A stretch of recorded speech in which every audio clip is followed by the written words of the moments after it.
Сәлем достар, менің каналыма қош келдіңіздер. Видеоны көрместен бұрын каналыма тіркеліп, қоңырау шағын суретін баса кетуді ұмытпаңыздар. Каналымның дамуына өз үлестеріңізді қоса кетулеріңізді сұраймын.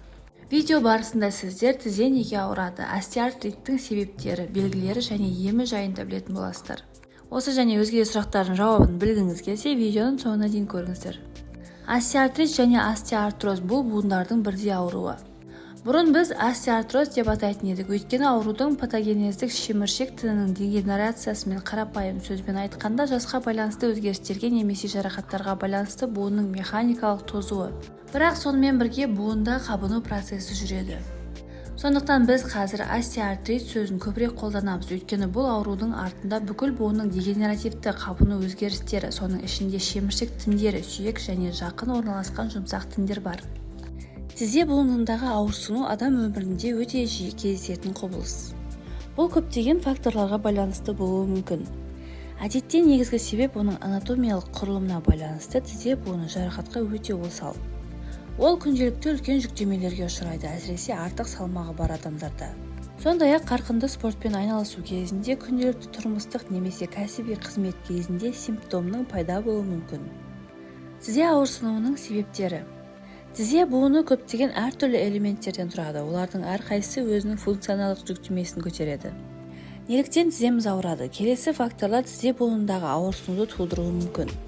Жарақаттану, зақымдану, кез келген элементтердің дистрофиясы. Тізедегі ауырсыну тізе буынының көптеген ауруларының симптоматикалық көрінісі болып табылады. Тізе ауырсынуына не себеп болады? Белгілі бір жағдайда себебін дәл анықтау үшін диагностикалық шаралар қажет. Ауырсыну элементтердің жарақатының нәтижесі болуы мүмкін. Байлам аппараты, сіңір түзілімдері, шеміршек жабынының зақымдануы. Тізе буынының әртүрлі аурулар үшін ауырсынудан басқа зертханалық зерттеулерде аспаптық және де тағы басқа анықталған нақты көріністер тән болады. Егер тізе ұзақ демалу немесе ауыр жүктемелерден кейін ауырса, бұл артрит болып табылады. Тізе буынының бұл патологиясы буын аймағындағы ауырсыну туралы дәрігермен кеңесетін науқастардың шамамен 5-15%-ында анықталған. Артрит бұл халықтың барлық жас топтарына тән ауру, бірақ жастар бұл ауруға көбірек бейім. Артриттің көпшілігіне тән белгі тізедегі өткір ауырсыну, яғни өткір басталуы 1-2 күн ішінде.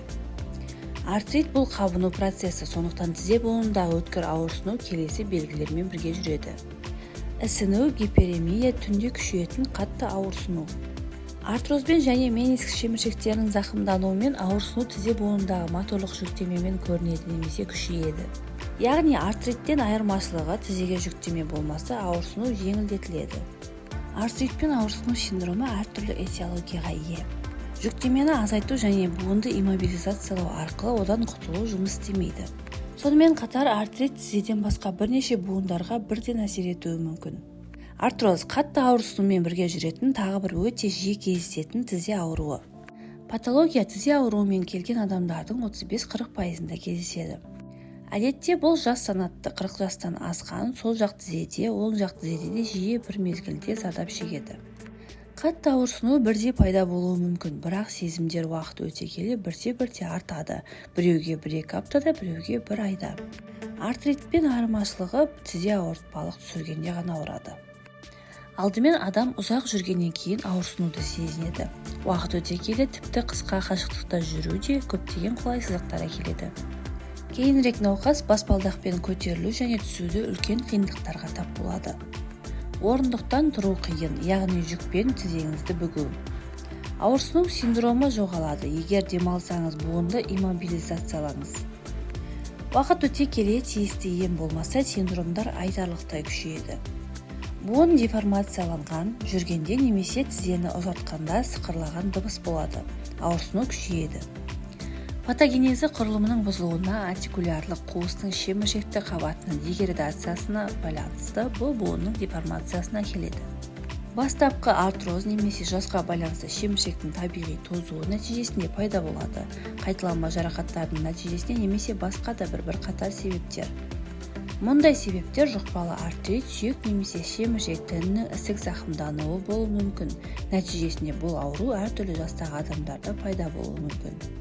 Емдеудің жалпы принциптері. Барлығы тізе ауырады ма деп ойлайды. Не істеу керек? Көптеген адамдар жеңіл ауырсыну, ыңғайсыздық пайда болған кезде шыдауға жөн көреді. Өйткені олар бұл өздігінен өтеді деп ойлайды, мұны істеуге болмайды. Тізе буыны ауырады, себебі бұл әртүрлі патологияның көрінісі болып табылады, ал уақытылы барабар терапия болмаған жағдайда бұл патологиялар ауыр зардаптарға әкелуі мүмкін. Егер тізе ауырса, онда емдеу ауырсынуды тудырған патологияның терапиясын қамтиды. Диагностикалық зерттеулердің нәтижелері бойынша дәрігер тиісті терапияны тағайындайды және ауру буындарды қалай емдеу керектігін шешеді. Бұл келесі әдістер болуы мүмкін: арнайы емдік және профилактикалық жаттығулар, жақпа, компресстер. Қабыну құбылыстары кезінде қабынуға қарсы заттар тағайындалады. Ал шеміршек тінімен проблемалар болса, онда әртүрлі хондропротекторлар немесе кортикостероидты препараттар беріледі. Кейде дамыған патология мен хирургиялық емдеу көрсетіледі, ол да әртүрлі. Көп жағдайда олар артроскопиялық операцияларға жүгінеді. Артикулярлық денені алып тастау немесе зақымданған тіннің аймағын резекциялау үшін. Сондай-ақ, егер терапия тиімсіз болса, тізе артропластикасын қолданылады. Яғни артикулярлық элементтерді немесе бүкіл буынды жасанды имплантпен ауыстырады. Осылайша тізе ауырса не істеу керек деген сұраққа жауап дәрігерге дереу бару болып табылады. Видеодағы ақпарат сізге пайдалы болған болса, видеоны достарыңызбен бөлісіп, лайк басып, комментарий жаза кетуді ұмытпаңыздар.